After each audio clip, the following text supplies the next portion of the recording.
So taking margin notes, which I am defining as that coding and short little things that you write on the sides of your pages, that's minimal note taking. Margin note taking is what you'll do pretty much every time you read. But this next level of note taking is the kind of note taking that you might only do when you're reading a really key article for your course or your field. Next level notes are those fuller phrases where you are recording your thinking, your responses, where you're recording predictions, where you're trying out a possible summary for a few pages. You can also write a running commentary. You can ideate, translate, transform, schematize, map, interpret, connect, wonder, respond. You don't always need to do this kind of note taking. There are lots of end goals for your reading and your note taking that won't involve so much responsive writing.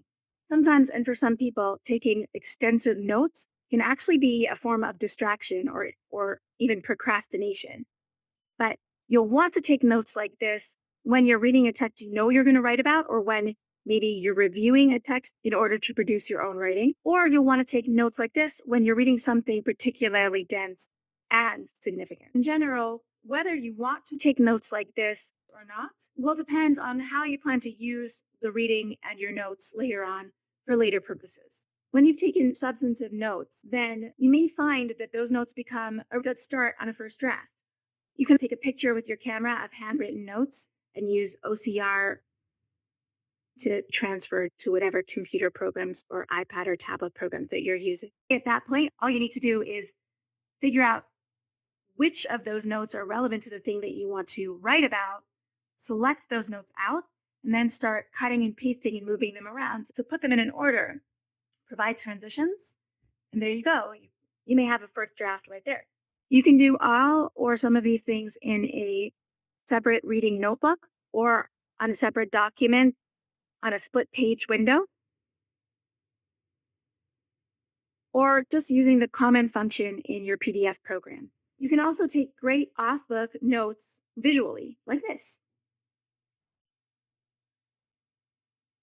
It can be much easier to formulate a big thesis for an essay if you've made little steps along the way towards this kind of thinking.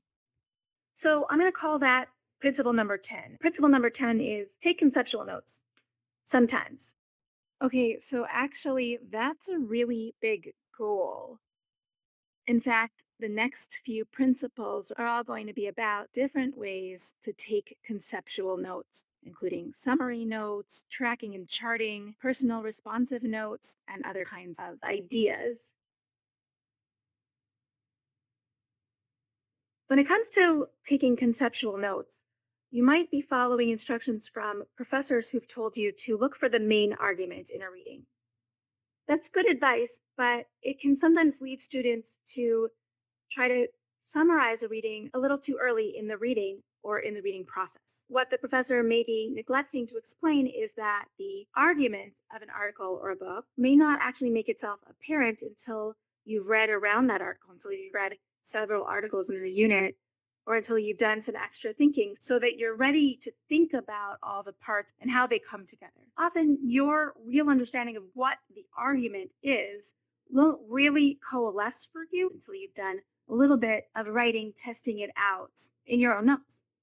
The published writers and thinkers don't always state a clear thesis in their work. Sometimes in many fields, there is ambivalence in a text.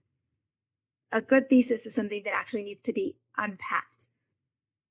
Or sometimes writers actually state a thesis several times in several iterations over the course of their text. And even where authors do have a stated thesis, very often that thesis doesn't really speak for itself. Expert readers can argue about what an author's main argument is.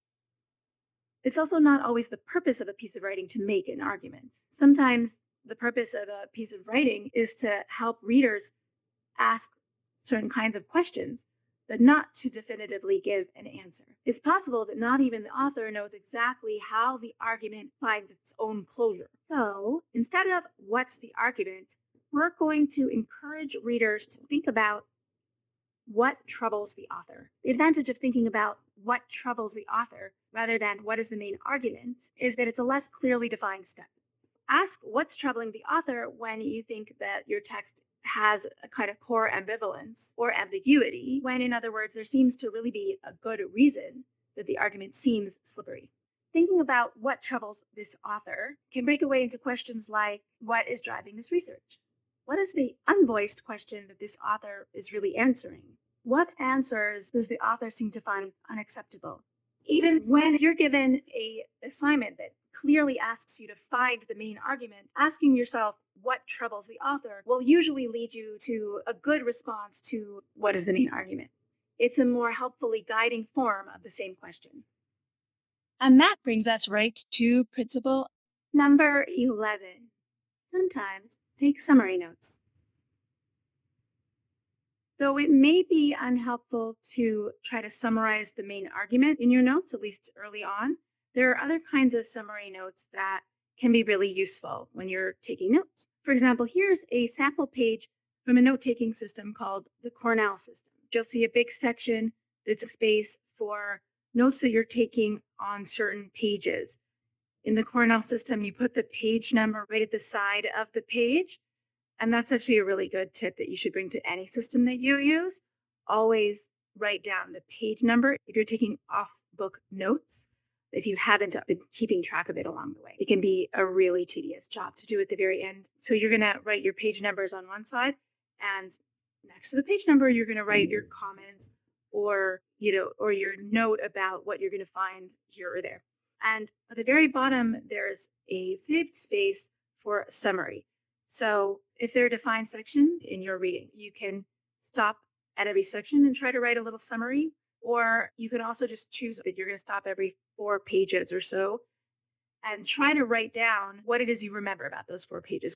This kind of like 3-page summary, it will force you to come out of the weeds, out of kind of the sentences, and think about, what has this paper been about, or what has this chunk been about? What was covered? What were the topics? What is it that you learned? How and what's the broad description of the connection of all those topics? It's a really good practice, and it's a really different kind of summary than like a summary that's anchored to something that you've identified as main argument. Doing this is also a great way to test yourself along the way to see what you actually paid attention to and what you actually understood, and whether or not you are actually remembering enough to identify and recatalyze the catalyzing points that are there in the text. When you want to write summary notes, know that your job is not to skim backwards and then patch together some kind of paraphrase. Instead, try to just close your eyes first and just remember what it is you read. Hey, what was that about? What did he say? When you close your eyes and just think, what was that? What just happened? Without the author's own words right there in front of you, you'll be able to better confront the material as ideas. You'll be able to better recreate the sequence and